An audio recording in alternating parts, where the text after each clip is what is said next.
اب جناب ہمارا اصل موضوع جو ہے وہ یہ ہمارے اس ڈپارٹمنٹ کے مطابق کہ ذیابیطس کی اصل اقسام کتنی ہیں اور حقیقی جو ذیابیطس ہے وہ ہے کیا۔ قانون مفرزہ کے مطابق باور کیا جاتا ہے کہ ذیابیطس ہر حال میں اعصابی مرض ہے، لیکن اس کے اظہار کے 3 مختلف انداز ہیں۔ ایک اعصابی، ہر حال میں اعصابی مرض ہے اور اس کے اظہار کے 3 مختلف انداز ہیں۔ ایک اعصابی تحریک کا، ایک اعصابی تحلیل کا، ایک اعصابی تسکین کا۔ مرض اعصابی ہی ہے لیکن اظہار کے یہ 3، اس کی میں تشریح جو ہے وہ میں آپ سے عرض کرتا ہوں۔ اچھا، ذیابیطس کا مرض چونکہ اعصابی رطوبت کی کیمیاوی ترکیب کے بگاڑ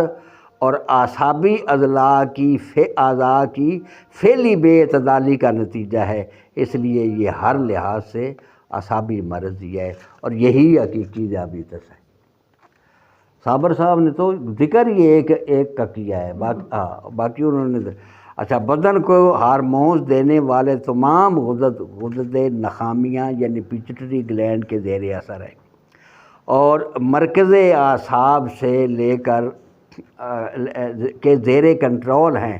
اس لیے غدہ لبلبہ کے افعال کو بھی وہیں سے جو احکامات صادر ہوتے ہیں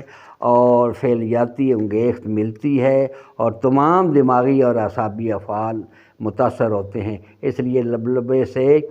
بدنی ضرورت کے مطابق انسولین خارج ہوتی ہے۔ اگر خون میں گلوکوز زیادہ ہو جائے تو انسولین بھی زیادہ نکلنے لگتی ہے، تاہم غیر طبی حالات میں یہ عمل بھی متاثر ہو جاتا ہے۔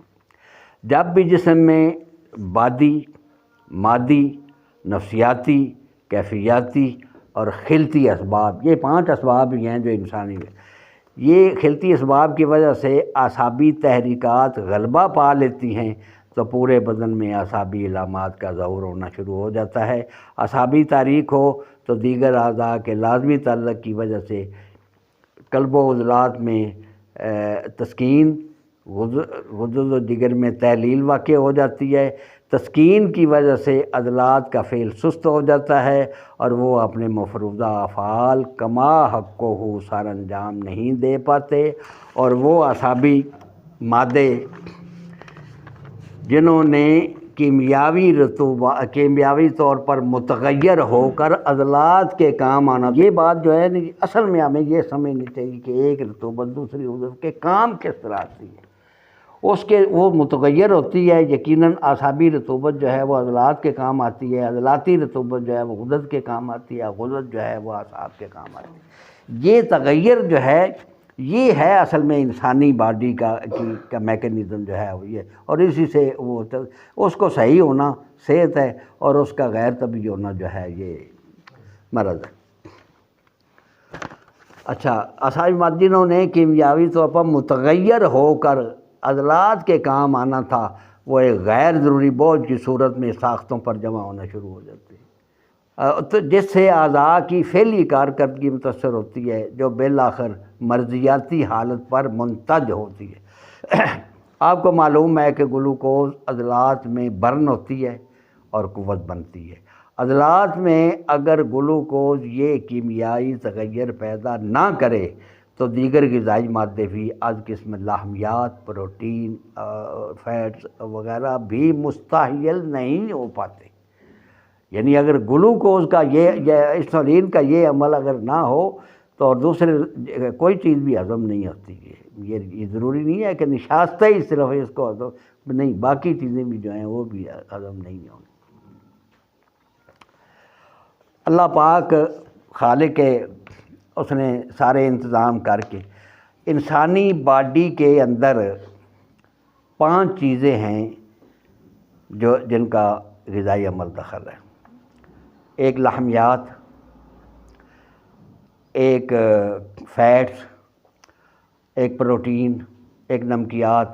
اور سب سے آخر میں سب سے ضروری چیز جو کسی جزو میں، کسی بدن میں کسی کا جزو نہیں ہے، کسی کی ضرورت نہیں ہے، وہ ہے پانی۔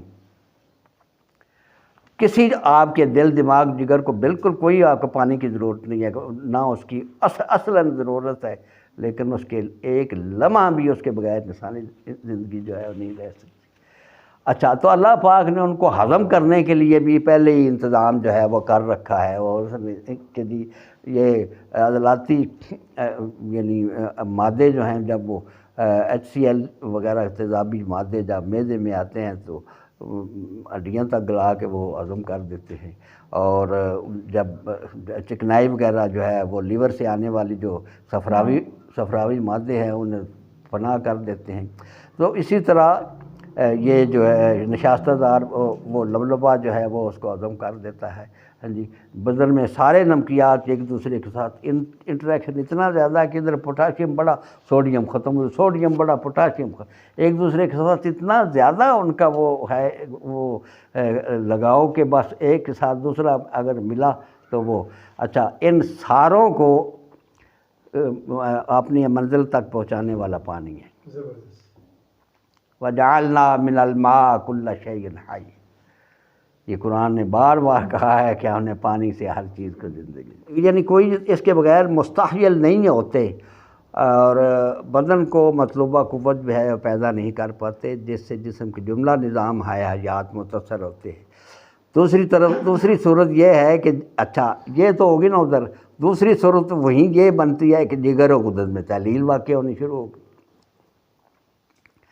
جس سے ان میں ذوف پیدا ہوتا ہے۔ نظریہ مفرد اعضاء کے حاملین کو سب سے زیادہ جو اعتراض ہوا تھا نا جو ہوتا ہے وہ یہ ہے، یار کوئی نئی چیز کون سی آپ نے پیش کی، وہی ہے، وہی سودا صفرا بلغم بالکل وہی ہے جو آپ نے پیش کی ہے۔ تو اس کا جواب، اس کا یہی جواب ہے کہ نظریہ مفرد ہی ایک ایسی چیز ہے جس نے تحلیل تحریک تسکین پہ جگر و غدد میں تحلیل واقع، جیسے جو ہی تحلیل جہاں تحلیل ہوتی ہے وہاں ذوف، یعنی جو نقصان ہے نا وہ صرف تحلیل سے، یہ بات ہمیشہ آپ ذہن میں رکھیں، نقصان ہمیشہ حالت تحلیل میں ہوتا ہے، تو وہ اس میں ذوف پیدا ہونا شروع ہو گیا، اور خون کی کیمسٹری کو نیوٹرلائز کرنے والے افرازات وہ خارج نہیں ہوتے، اس لیے کہ وہاں سے ذوف ہو گیا بالکل، اور تمام افرازات جو ہیں یہ لیور کی تحت کام کرنے والے ہوتے ہیں۔ یوں سارے جسم کی کیمیائی اور فعلی ضرورتیں پوری نہیں ہوتی، اور اس تحریک کا مرکز اعصاب ہوتے ہیں، چاہے وہ جگر کے ملحقہ ہوں یا مرکز دماغ کے اعصاب ہوں۔ جب اعصاب سوزشناک ہو جاتے ہیں تو قوتیں بھی کمزور ہوتی جاتی ہیں، پیاس جھوٹی سی لگتی ہے، پانی زیادہ پیا جاتا ہے، اس سے کثرت بول کی شکایت ہو جاتی ہے، گردوں کے اعصابی مراکز بھی متحرک ہو جاتے ہیں، عضلات میں تسکین اور گردوں میں تحلیل کی وجہ سے ذوف اور بھی بڑھ جاتا ہے۔ اس مرض کا سبب دماغی صدمات، سبب اس کا یہی ہے، دماغی صدمات ہیں، دماغی کاموں کی کثرت ہے، اعصابی اغذیہ کا کثرت استعمال ہے، مسلسل بد ہضمی ہے، کاہلی ہے، پڑے رہنا، اور عضلاتی حرکات کی کمی ہے، یہ اس مرض کا اس کے زیادہ تر اسباب ہیں۔ اس مرض کو پیدا کرنے کے یہ اسباب ہیں۔ یاد رہے کہ عضلات دو صورتوں میں گلوکوز کو خرچ کرتے ہیں، انسانی بدن میں صرف دو صورتیں ایسی ہیں جس میں عضلات جو ہیں وہ